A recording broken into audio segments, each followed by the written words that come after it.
Hey, hello and welcome back. In this part, we are going to learn about arrays in Linux shell scripting. Arrays are very useful because they allow you to store multiple values in a single variable instead of creating separate variables for each value. Okay, so you can create and use arrays. Okay, so by the end of this part, you will understand what arrays are, how to create and access them, how to loop through array elements, and practical examples in scripts. Okay.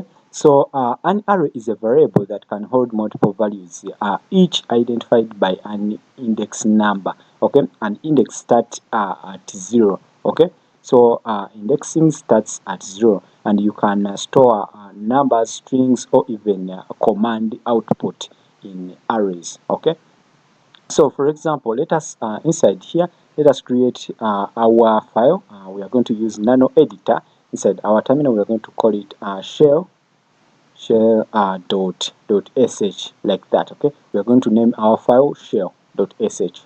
Okay, from there inside we are going to declare that we are going to use a shebang. So here we are going to use shebang.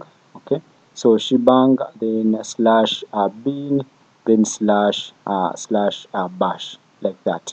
Okay, then down here we are going to create our array. Okay, and we are going to name it flutes. Okay, so we are going to name it flutes, and we are going to set it to be equals. In order to create arrays, we use parentheses. Okay, like that. Okay, like that. Then inside parentheses, we can create multiple elements. So for example, we can say apples.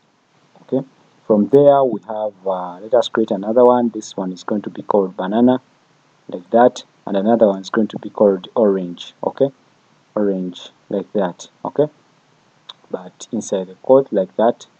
Okay, let me remove this one, like that. Okay, orange, like that. Okay, so flutes here is the array name. Okay, and apple, banana, orange are the values, and apple is at index 0, banana at index 1, and orange at index 2. Okay, so let us now take a look at accessing array elements. Okay, so to access a specific element, we use our indexes. Okay, we use indexes. So we are going to use echo to output our element. So to get access to our element, we get access to it like this. So we are going to use because we want to get our variable.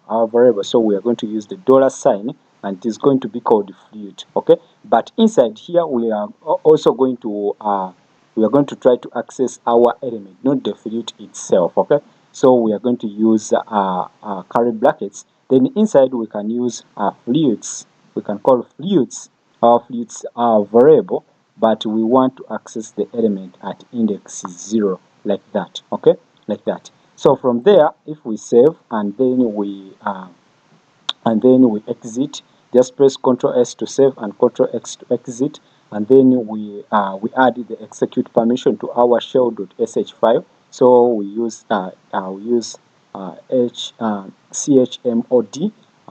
Then we want to add execute permission to shell.sh, like that. Then from there, let us execute our script.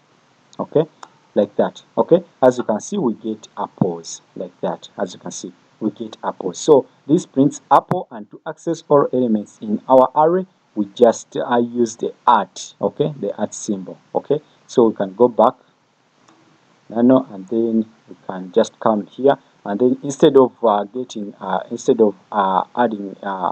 using 0 to access the index 0 to access apple, we are going to use the @ symbol, like that. Okay, and if we save and then we exit and then we try to run our script, as you can see, we get apples, we get banana and orange, like that. Okay, or you can just use asterisk instead of the @ sign, the @ symbol.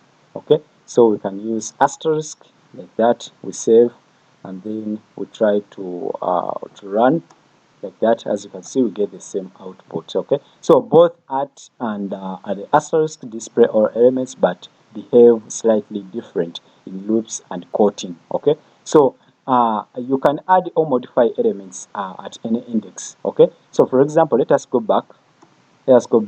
So we want to change before outputting our flutes.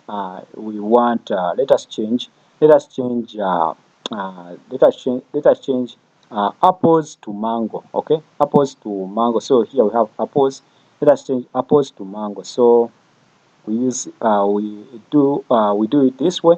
We call the variable, which is the flute, and then we access an element using square brackets, and we want to access element at a certain index. Okay, we want to access element at index 0, and we can say we want to set it to be equals. Let us set it to be equals without space equals to mango. Okay, mangoes, like that, or mango, whatever you want. Okay, and from there, if we save and then we exit, we run, as you can see, apples has been changed to mangoes. Okay, as you can see, okay. So from there, so you should note that here we don't have a comma, but we had a comma right there. Okay, so we can just put it there. You can just put it there. So mangoes, then comma, like that, comma, like that. And from there we save, and then we try to run our script again. As you can see, we have mangoes, then comma, banana, then comma, and then orange, like that. Okay, so to print the updated array, we just print it the same way as we printed it previously. Okay, and we get the output like this. Okay, so we can also get the array length. Okay, so to get the number of elements in an array, we use the hashtag symbol. Okay, so let us go back, nano sh. Then to get the elements, so what I'm going to do here, I'm going to come here, and then I want to echo out dollar sign. So here the dollar sign, and then the core, and then the curly brackets, it means we are doing something complex to our variable. Okay, so that complex thing we want to do with our variable, we put it inside the curly brackets. Okay, but here we have we should have the dollar sign at the start. Okay, to mean that we are working with a variable. Okay, so from there, so this one means that we are working. So this one works with variables, most especially arrays. Okay, or collections. Okay, so so inside, what we are going to do, we are going to use the hashtag symbol. Okay, so the hashtag, we use the hashtag symbol, and then we bring the name of our variable called flutes, and then inside here we can use asterisk or at. Okay, or at, and this one is going to print the length.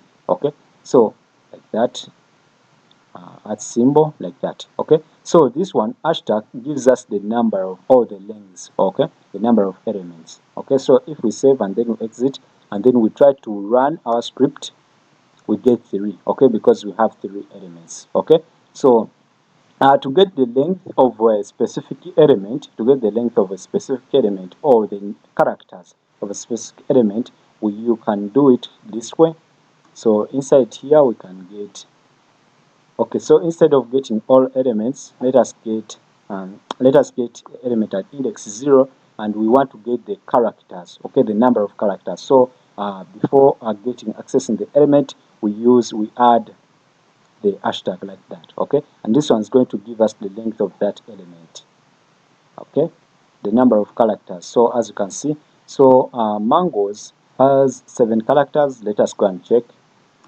So we have mangoes 1, 2, 3, 4, 5, 6, has 6 characters plus this one. Okay, plus this one to make 7 characters. Okay, like that. Okay, so we can also loop through an array. Okay, so we can do it like this. So let me exit. Let me save.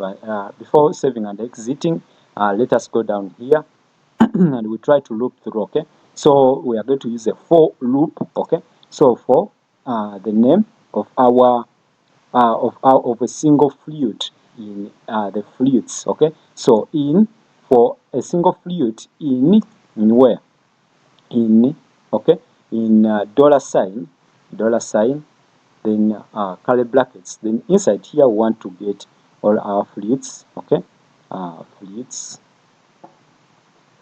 and we want to access all of them. Okay, want to access all of them. Let us use the at instead of asterisk.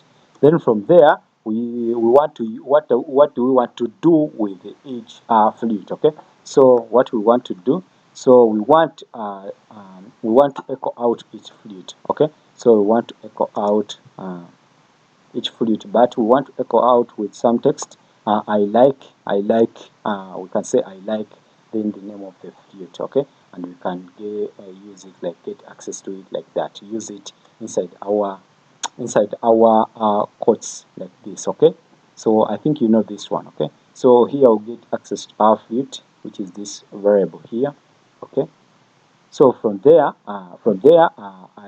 we need to finish our for loop, okay. And from there we use the done keyword, okay. And if we save and then we try to exit, Control X to exit, and then we try to run. As you can see, we get I like mangoes, I like banana, and I like orange, like that, okay. Like that, we get it like that, okay. So let us now take a look at using index-based loop, okay. We can use that one. So let us take a look at it. So let us go back. Let us go back. So instead of getting the view, so we are going to say for a certain index, in what? For a certain index in the indexes of in the like the number, like the length, okay, or the number of flutes we have, okay. So for example, so we use the exclamation mark here. So for for a certain index in the indexes of flutes, what we want to do, we want to echo out our flutes, okay. So we can say index, which is that one, okay.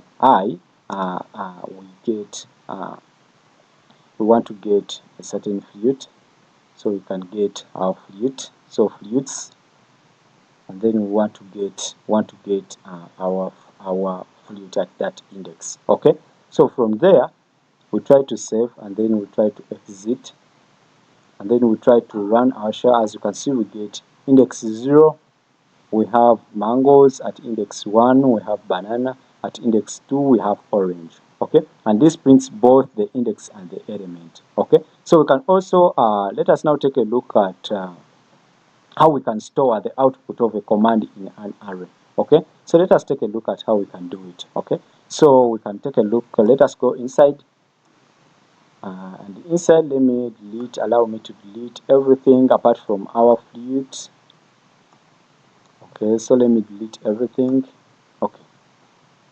So after doing that, let us store our output in files variable, okay. So from there, so we should note down these spaces, okay. So we should not leave a space between the our variable name and the equal sign, okay, and even our value and the equal sign, okay. So we want to, in order to store, so we want to get what do we want to get? We want to get all of the output of what? Of the ls command, okay. And we use the parentheses like that, then inside here we provide our command like that, okay. And the output of this command is going to be stored inside the files variable, okay. From there we can now try to echo out double quotes all files, and all files we are going to output $, and then we want to get access to files, but all of them, okay. Let us use at like that, okay. So if we save and then we exit and then we try to run, as you can see, we get all files. We have backup files, okay. So these are folders, okay, but they have named our, some of them are files and some of them are folders, okay, but I've named our variable files, okay. And here we get all files. We have backup files, desktop, we have documents, we have downloads, we have file.txt, we have like that, okay. So we have all of them, like that, okay. So let me go back and explain very well. So here dollar parenthesis, then inside parenthesis ls runs the ls command, okay. And each file name becomes an element in the files array, and this is very useful for scripting and automation, okay. So thank you. Try to master this. Arrays are very useful, okay. They are very important. Thank you so much. See you in the next part.